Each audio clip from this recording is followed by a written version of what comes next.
pada hari ini kita akan mempelajari tentang sistem transportasi pada manusia, yaitu mengenai pembuluh darah. Lebih tepatnya, di video kali ini kita akan membahas mengenai perbedaan pembuluh nadi atau disebut sebagai arteri, pembuluh balik atau disebut sebagai pembuluh vena, dan pembuluh kapiler. Sebelum memasuki dalam pembahasan, di sini Ibu akan menyampaikan tujuan pembelajaran pada hari ini. Tujuan yang pertama yaitu siswa mengetahui macam-macam dari pembuluh darah pada sistem peredaran manusia. Yang kedua yaitu siswa mengetahui perbedaan antara pembuluh nadi atau disebut sebagai arteri dan pembuluh balik yang disebut sebagai vena. Materi pada hari ini merupakan kelanjutan dari pembelajaran yang kemarin atau yang minggu lalu. Pada minggu kemarin kita telah membahas tentang darah beserta komponen-komponennya. Nah, hari ini kita telah memasuki materi tentang pembuluh darah. Pertanyaan kali ini, bagaimana sih darah yang mengandung oksigen dan nutrisi dapat beredar ke dalam seluruh tubuh pada manusia?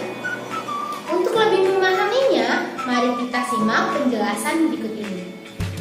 Pembuluh darah adalah bagian dari sistem peredaran darah yang mengangkut darah ke seluruh tubuh. Pada sistem peredaran darah pada manusia, pembuluh darah ini dibedakan menjadi dua, yaitu yang pertama pembuluh darah nadi yang disebut sebagai pembuluh darah arteri, dan yang kedua pembuluh darah balik yang disebut sebagai pembuluh darah vena. Selanjutnya, yang pertama yaitu pembuluh nadi atau arteri. Pembuluh nadi atau arteri ini mengalirkan darah keluar jantung. Arteri ini mengandung darah yang kaya akan oksigen, kecuali pada arteri paru-paru. Struktur yang dimiliki oleh arteri sangat sesuai dengan fungsinya. Dinding pada arteri dibagi menjadi 3 lapisan, yaitu diantaranya bagian yang paling dalam pembuluh arteri ini merupakan bagian yang paling tipis yang disebut sebagai endotelium. Lapisan ini dikelilingi oleh lapisan yang cukup tebal yang disebut sebagai otot polos dan jaringan elastis. Sedangkan lapisan yang paling luar adalah jaringan ikat. Arteriol adalah cabang dari arteri yang berukuran kecil dan hampir tidak terlihat oleh mata. Arteriol ini pada lapisan tengahnya terdiri dari sedikit jaringan elastis dan kebanyakan otot polos. Ketika serat otot polos ini berkontraksi, maka pembuluh arteriol akan berkontraksi.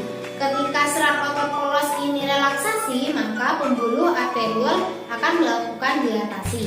Kontraksi dan dilatasi pada pembuluh arteriol ini mempengaruhi tekanan darah pada manusia. Ketika pembuluh darah ini berkontraksi, maka tekanan darah akan tinggi atau naik. Ketika pembuluh darah ini dilatasi, maka tekanan darah akan turun. Selanjutnya, yang kedua adalah pembuluh balik atau vena. Pembuluh balik atau vena ini adalah pembuluh yang mengalirkan darah masuk ke dalam jantung. Di pembuluh darah vena ini, darah mengandung sedikit oksigen kecuali darah yang berasal dari paru-paru. Venula merupakan pembuluh darah vena yang sangat kecil yang menyalurkan darah dari kapiler dan kemudian akan bergabung dengan vena. Vena dan venula ini memiliki dinding yang hampir sama dengan arteri, namun memiliki sedikit otot polos pada bagian tengahnya dan sedikit jaringan ikat pada bagian luarnya. Oleh sebab itu, dinding vena ini lebih tipis dibandingkan dengan dinding arteri. Yang spesial dari vena ini, vena memiliki katup di sepanjang pembuluh darahnya, sehingga vena memungkinkan hanya terjadi satu aliran darah hanya menuju jantung saja. Selanjutnya, yang perlu kalian ketahui, ujung dari arteri dan vena ini bercabang-cabang membentuk pembuluh-pembuluh kecil yang disebut sebagai pembuluh darah kapiler. Nah, pembuluh darah kapiler ini menghubungkan antara arteri dan vena dengan sel-sel tubuh. Pembuluh kapiler ini sangat halus dan berdinding tipis serta berpori. Di dalam pembuluh kapiler ini terjadi pertukaran dua zat, yaitu pertukaran antara oksigen dan karbon dioksida. Selanjutnya yaitu perbedaan antara pembuluh nadi dan pembuluh balik. Perbedaan yang pertama, pembuluh nadi ini dikenal sebagai pembuluh arteri, sedangkan pembuluh balik ini dikenal sebagai pembuluh vena. Selanjutnya, perbedaan yang kedua, pada pembuluh nadi mengandung darah bersih yang kaya akan oksigen, sedangkan pada pembuluh balik mengandung darah kotor yang kaya akan karbon dioksida. Perbedaan yang ketiga, pada pembuluh nadi mengalirkan darah dari jantung ke seluruh tubuh, sedangkan pada pembuluh balik mengedarkan darah dari seluruh tubuh menuju ke jantung. Perbedaan keempat, pada pembuluh nadi denyutnya terasa, sedangkan pada pembuluh balik denyutnya tidak terasa. Selanjutnya, perbedaan yang kelima, pada pembuluh nadi saat terjadi luka maka darah akan meluncur deras. Sedangkan pada pembuluh balik saat terjadi luka maka darah yang keluar hanya menetes saja. Selanjutnya, perbedaan yang keenam, pembuluh nadi dindingnya kuat, tebal, dan elastis, sedangkan pada pembuluh balik dindingnya tipis dan tidak elastis. Perbedaan yang ketujuh, pada pembuluh nadi terletak agak ke dalam dan tersembunyi dari permukaan tubuh, sedangkan pada pembuluh balik letaknya dekat dengan permukaan tubuh dan agak kebiru-biruan. Selanjutnya adalah gangguan pada pembuluh darah. Gangguan yang pertama yaitu gangguan pembuluh darah pecah.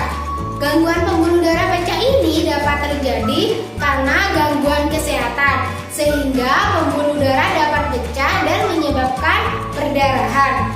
Berikut merupakan macam-macam dari pembuluh darah pecah yang umumnya terjadi. Yang pertama adalah pembuluh darah pecah di dalam kulit. Saat pembuluh darah pecah di dalam kulit ini, maka pembuluh darah akan keluar dari pembuluh dan kemudian masuk ke dalam tubuh. Kondisi ini dapat kita lihat ketika kita menekan kulit di area tersebut, maka saat kita melepas kulit tersebut akan tetap berwarna merah. Normalnya ketika kulit ditekan dan kita lepas, kulit tersebut akan berwarna putih dan akan kembali berwarna merah. Yang kedua adalah pecahnya pembuluh darah di mata. Salah satu perdarahan di mata yaitu adalah perdarahan subkonjungtiva.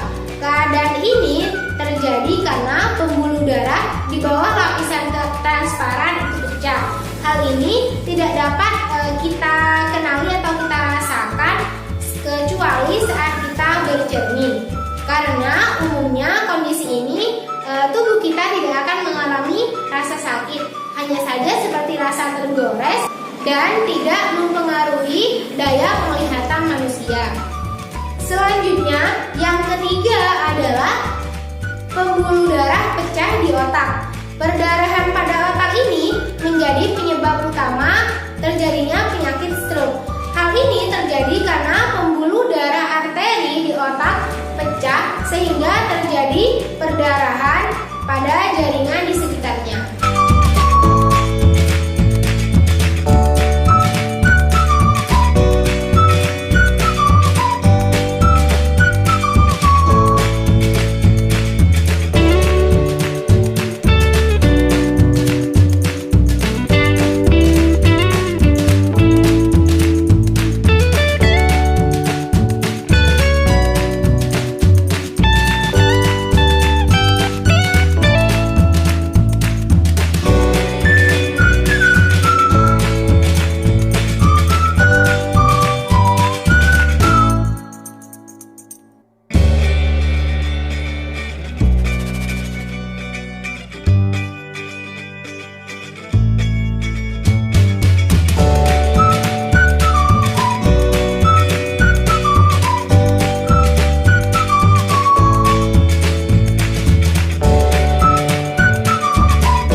biasanya varises ini terjadi di bagian kaki. Kesimpulan dari pembelajaran kali ini adalah pembuluh darah merupakan bagian dari sistem peredaran darah manusia yang membawa darah ke seluruh tubuh.